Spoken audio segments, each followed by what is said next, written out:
Good day, viewers! We, the students taking Bachelor of Science Information Technology, Section B.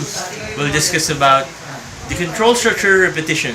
We'll teach you some repetition statements and more. So listen, learn, and enjoy our presentation.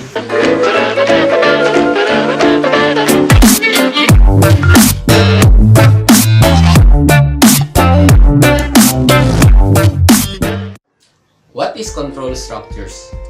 Control structures allow you to control the flow of your program's execution. In left uncheck by control flow statements, a program's logic will flow through statements from left to right and top to bottom, while some very simple program can only be written with this unidirectional flow, and while some flow can only be controlled using operators to regulate the precedence of operations. And most of the powers and utility of any programming language comes from its ability to change statements, order with structures, and loop. And there are three types of control structures: sequence, selection, and repetition control structures. Sequence. It is the default control structure.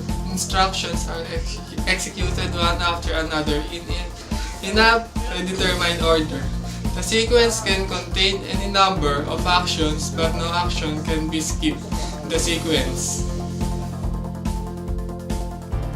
Selection is a statement are used in a program to choose different paths of execution upon the outcome of expression or the state of a variable. This flowchart consists of two choices, true and false. Either of these two choices will be performed based on the condition. Note, the program can be lead into two or more choices. The repetition control structure is also known as repetition or looping or iteration control structure. But now, we will discuss about repetition. Repetition is a control structure repeatedly executing one or more steps of an algorithm or program. It is essential in programming as must program perform repetitious tasks. Java provides three repetition structures: while, do while, and for. These statements are also known as loops. We shall look into the syntaxes of these structures first, and also learn how to formulate algorithm using these loops. For loop is a programming language control statement specifying iteration which allows code to be executed repeatedly. For loop is a control structure that allows efficiency write a loop that need to be executed specific number of times. For loop is a specialized form of while loop. Simplifies the writing of count control loops. Syntax: for initial expression, which is the initialization. Logical expression, which is the condition. Update expression, which is the increment, decrement, and assignment. The for loop execution. First, initial statement executes. After that, the loop condition evaluates. If the loop condition evaluates true, executes the for loop statement and update statement. It will repeat until the condition is false. First, open NetBeans, then new Java class. Class name is for loop example.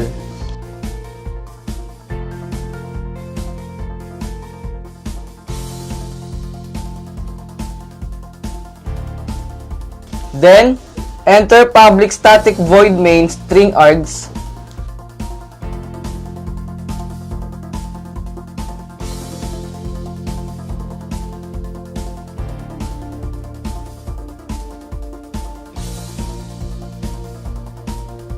Let's declare n as integer.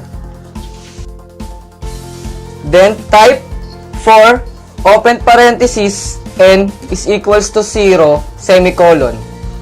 N less than equal 10 semicolon. N increment close parenthesis.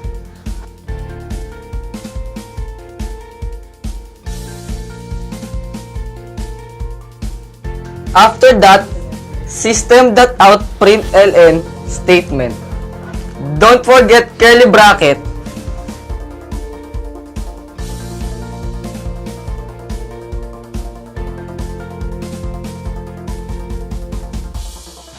This is the initial expression, this is the logical expression, and this is the update expression. Let's shift F6. And here is the output. Java while loop is similar to the for loop. The while loop enables your Java program to repeat a set operation while a certain condition is true. There are some types of while loop. There are count control, flag control, and setter control. Counter control loops, the types of loops where the number execution is known in advance are termed by counter control loops. That means in this case, the value of variable which controls the execution of the loop is previously known. A control variable is known as counter. Counter control loop is also called definite repetition loop. Sentinel control loop. The type of the loop, where the number of the execution of the loop is unknown, is termed by sentinel control loop. In this case, the value of the control variable is deeper in the limitation and the execution can be terminated at any moment, as the value of the variable is not controlled by the loop. The control variable is, in this case, is termed by sentinel variable. Flag control loops. The Boolean variable is defined and initialized to serve as a flag. The while loop continues until the flag variable value flips. True become false and false become true. First, open the NetBeans, the new Java class, then click class name, and the class name is while loop example.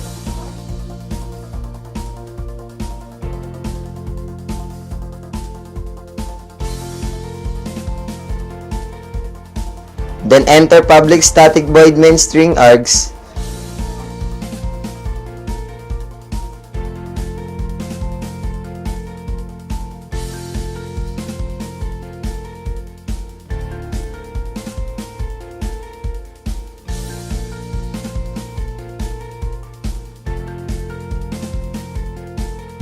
Then int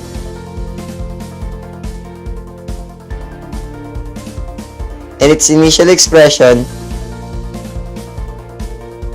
and the while and its logical expression.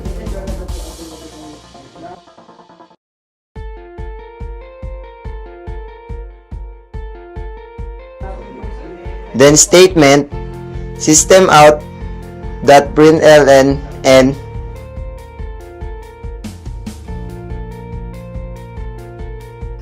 then the update expression,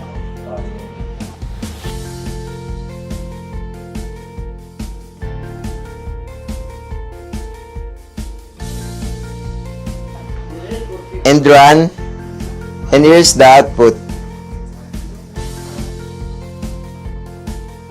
Do while loop executes group of Java statements as long as the Boolean condition evaluates true. It is possible that the statement of block associated with while loop is never get executed because while loop tests the Boolean condition before executing the statement of block associated with it. Do while loop executes group of Java statements as long as the Boolean condition evaluates true. It is possible that the statement of block associated with while loop is never get executed because while loop tests the Boolean condition before executing the statement of block associated with it. Programming, sometimes it is necessary to execute the block-of statement at least once before evaluating the Boolean condition. Do while loop is similar to the while loop but it evaluates the Boolean condition after executing the block-of statements. First, I'll open NetBeans. then new Java class. Class name is dual example. Then enter.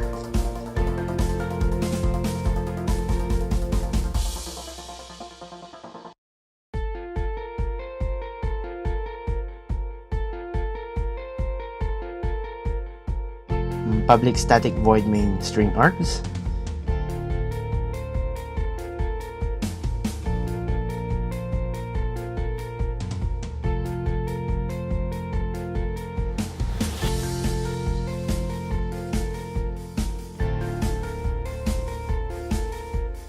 Let's declare n as the integer.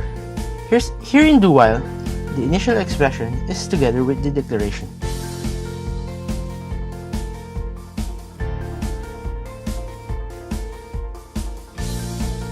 Then statement.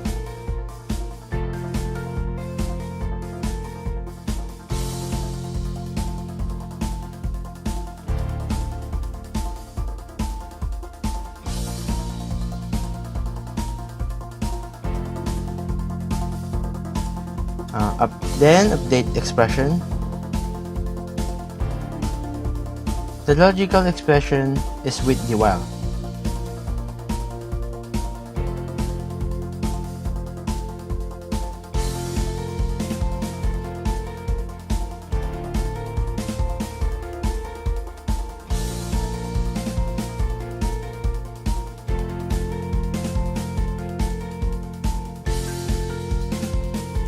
Then shift F6, then here's the output.